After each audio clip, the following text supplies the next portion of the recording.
बच्चों, आप सभी का हमारे YouTube चैनल आइडियल देव क्लासेस में स्वागत है। बच्चों, आज हम आपके लिए एडगेट अभ्यास पुस्तिका के अंतर्गत विषय गणित लेके आए हैं, जो कक्षा 7वीं का है। और इस एडगेट अभ्यास पुस्तिका को मध्य प्रदेश शिक्षा केंद्र द्वारा बनाया गया है और इसी से आपको वार्षिक परीक्षा में प्रश्न उत्तर पूछे जाएंगे। और किस सत्र के लिए? सत्र 2022-23। तो चलिए देखते हैं इस एडगेट अभ्यास पुस्तिका का कौन सा अध्याय करेंगे हम। अध्याय 13।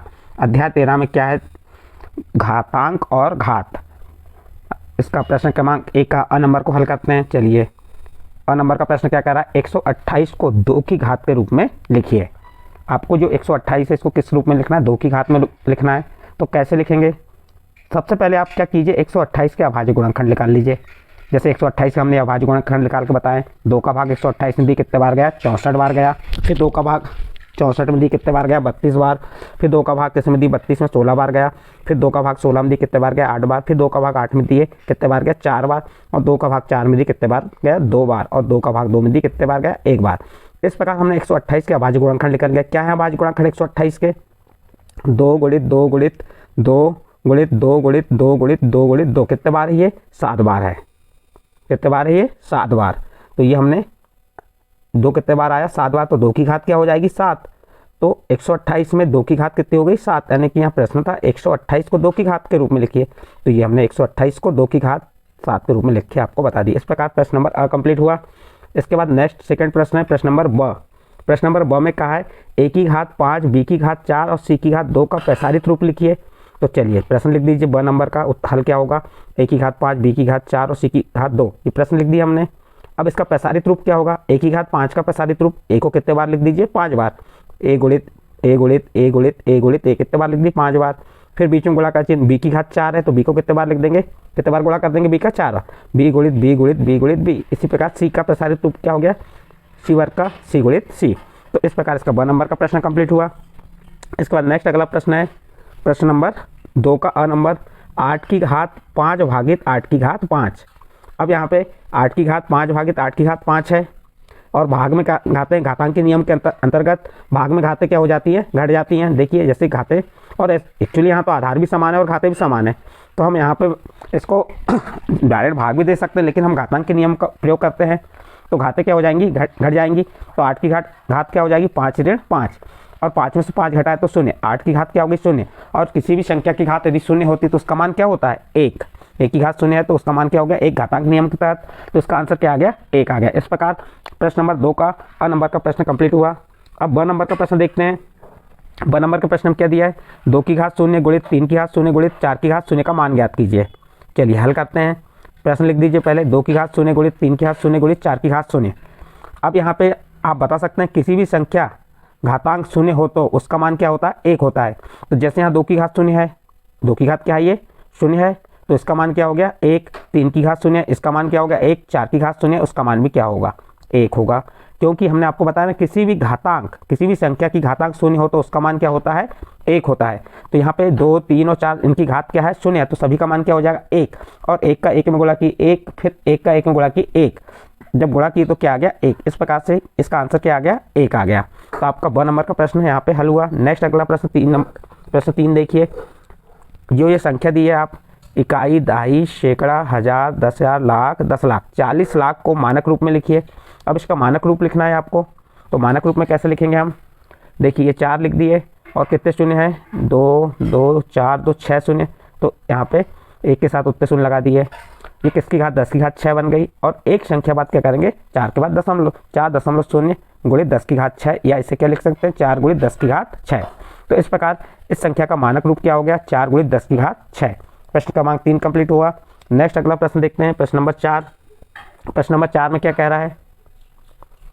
3 की घात 3, 3 की घात 3 और पूरे की घात 3 को सरल कीजिए। उत्तर के घातांक के रूप में लिखिए। और उत्तर किस में लिखना है? घातांक के रूप में। तो देखिए 3 की घात 3 है, जब घात की घात रहती है तो घातों क्या हो जाता है? गुणा होता है। किसके आधार पे? घातांक के नियम के आधार पे। यहाँ 3 की घात 3 और पूरे की घात 3 है, तो हमने घातों का गुणा कर दिया 3 गुणित 3। और 3 जैसा का वैसा, आधार जैसा का वैसा लिख दिया आपने 3, और 3 का 3 में गुणा की तो कितना आ गया? 9। तो 3 की घात 9 आ गए। इस प्रकार से प्रश्न नंबर 4 यहाँ पे आपका कंप्लीट होता है। नेक्स्ट अगला प्रश्न है प्रश्न नंबर 5। क्या कह रहा है? 3 की घात 2 गुणित 10 की घात 5। 3 की घात 2 गुणित 10 की घात 5 का मान ज्ञात कीजिए। तो अब इसका मान ज्ञात करते हैं। चलिए पहले प्रश्न लिख दिए 3 की घात 2 गुणित 10 की घात 5।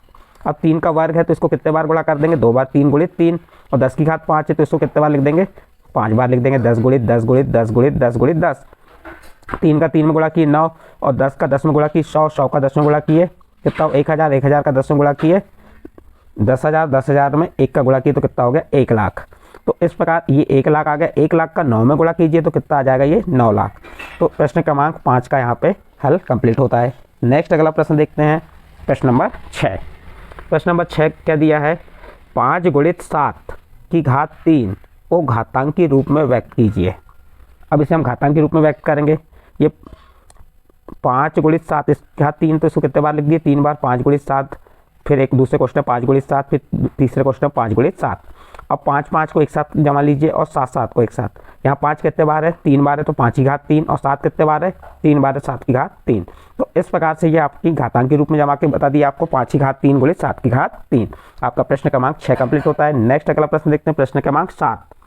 प्रश्न क्रमांक 7 में क्या दिया है, ऋण 4/7 पूरे की घात 5 को प्रसारित रूप में लिखिए। इसको लिखना है, ऋण 4/7 पूरे की घात 5 को प्रसारित रूप में लिखना है।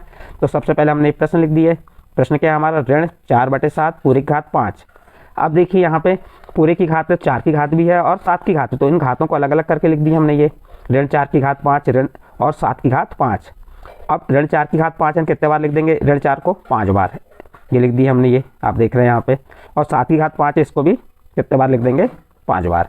तो ये इसका प्रसारित रूप हो गया, इसका ऋण 4/7 पूरे की घात 5 का। नेक्स्ट अगला प्रश्न देखते हैं, प्रश्न नंबर 8। प्रश्न नंबर 8 में क्या कह रहा है, 4 गुणित 4 गुणित 4 के लिए आधार 2 लेते हुए इसे घातांकी रूप में लिखिए। क्या कहा है इसमें, 4 गुणित 4 गुणित 4 के लिए आधार 2 लेते हुए इसे घातांकी रूप में लिखिए। चलिए पहले हमने प्रश्न लिख दिए 4 गुणित 4 गुणित 4। 4 के गुणनखंड क्या टूटे, 2 गुणित 2। इस 4 के गुणनखंड क्या टूटे, 2 गुणित 2, और इस 4 के भी 2 गुणित 2। अब यहाँ पे 2 कितने बार आ गया, 1 2 3 4 5 6। तो 2 की घात कितनी आ जाएगी, 6 आ जाएगी। यानी कि आधार क्या हो गया 2 और उसकी घात क्या हो गई 6। तो इसे हमने घातांक के रूप में लिख के बताया किसको, 4 गुणित 4 गुणित 4 को। नेक्स्ट प्रश्न देखते हैं इसके बाद, प्रश्न नंबर 9। प्रश्न नंबर 9 में क्या कह रहा है, 108 गुणित 192 को केवल अभाज्य गुणनखंडों की घातों के गुणनफल के रूप में लिखिए। तो सबसे पहले हम 108 के अभाज्य गुणनखंड निकाल दिए। क्या निकल गई ये देखिए निकाल के बताया आपको हमने, 2 गुणित 2 गुणित 3 गुणित 3 गुणित 3। फिर 192 के अभाज्य गुणनखंड निकाले। क्या निकले 192 के अभाज्य गुणनखंड, 2 गुणित 2 गुणित 2 गुणित 2 गुणित 2 गुणित 2 गुणित 3, और इन्हें यहाँ पे हमने लिख दिए। ये 108 के अभाज्य गुणनखंड हो गए, किसके, 192 के। अब हम 2 वालों को एक साथ जमा देते हैं और 3 वाले के एक साथ। 2 कितने हैं यहाँ पे, 1 2 3 4 5 6 7 8। तो ये 2 एक साइड कर दिए हमने ये, और 3 जो है उनको एक साइड कर दिए। अब 2 8 बार है तो 2 की घात 8 हो गया, और 3 कितने बार है, 4 बार, तो 3 की घात 4। तो इसको घातांकों के गुणनफल के रूप में हमने ये लिख के बताया, 2 की घात 8 गुणित 3 की घात 4। इस प्रकार से आपका प्रश्न नंबर 9 यहाँ पे कंप्लीट होता है। नेक्स्ट अगला प्रश्न देखते हैं, प्रश्न नंबर 10। सरल कीजिए। प्रश्न नंबर 10 में क्या कहा है, सरल कीजिए। क्या है प्रश्न, 2 गुणित 3 की घात 4 गुणित 2 की घात 5 भागित 9 गुणित 4 की घात 2। इसको हमको क्या करना है, सरल करना है। चलिए सबसे पहले हम प्रश्न को लिख दिए, ये प्रश्न लिख दिए, जैसा का वैसा प्रश्न लिखे हैं। प्रश्न क्या है हमारा, 2 गुणित 3 की घात 4 गुणित 2 की घात 5 भागित 9 गुणित 4 का वर्ग। ये हमारा प्रश्न हो गया लिखे। अब 2 लिख दिए, 3 की घात 4 है तो 3 को कितने बार लिख देंगे, 3 बार। 3 गुणित 3 गुणित 3 गुणित 3। 3 की घात 4 है तो उसको कितने बार लिखेंगे, 4 बार। हमने यहाँ 3 बोले थे, नहीं 4 बार लिखेंगे इसे। ये लिख दिए हम 3 को 4 बार। और 2 की घात 5 है, 2 को कितने बार लिख देंगे, 5 बार। फिर यहाँ पे 9 के गुणनखंड क्या टूटेंगे, 3 गुणित 3, और 4 का वर्ग है तो 4 को 2 बार लिख दिए। अब देखिए यहाँ पे जो क्रॉस होता है उसे क्रॉस कर देते हैं। नहीं, उससे पहले हमने क्या करेंगे, ये 4 के गुणनखंड तोड़ दिए, 2 गुणित 2 गुणित 2, ये टूट गया गुणनखंड। अब जो क्रॉस होता है उसे क्रॉस कर दीजिए। ये 3 2 3 से ये 2 3 कैंसिल हो गए, ये 4 2 हैं तो यहाँ ऊपर के 4 2 कम हो जाएंगे, 1 2 3 4 2 कम हो गए। बच क्या गया, अब 2 गुणित 3 गुणित 3 गुणित 2, जो बचा उसे यहाँ लिख दिया हमने और इनका गुणा कर दिए। 2 तिया 6 6 तिया 18 18 दूनी 36। तो इस प्रकार से ये आपका क्या आ गया, आंसर आ गया। और ये प्रश्न यहाँ पे कंप्लीट होता है। कौन सा प्रश्न था, प्रश्न नंबर 10। प्रश्न नंबर 10 के साथ ये जो आपका अध्याय था, कौन सा अध्याय था, अध्याय 13 घातांक और घात के जो प्रश्न समझाए। यदि बच्चों आपको ये प्रश्न समझ आए हैं तो आप हमारे चैनल आइडियल देव क्लासेस सब्सक्राइब कीजिए, लाइक कीजिए एवं अन्य ग्रुप में शेयर जरूर कीजिए।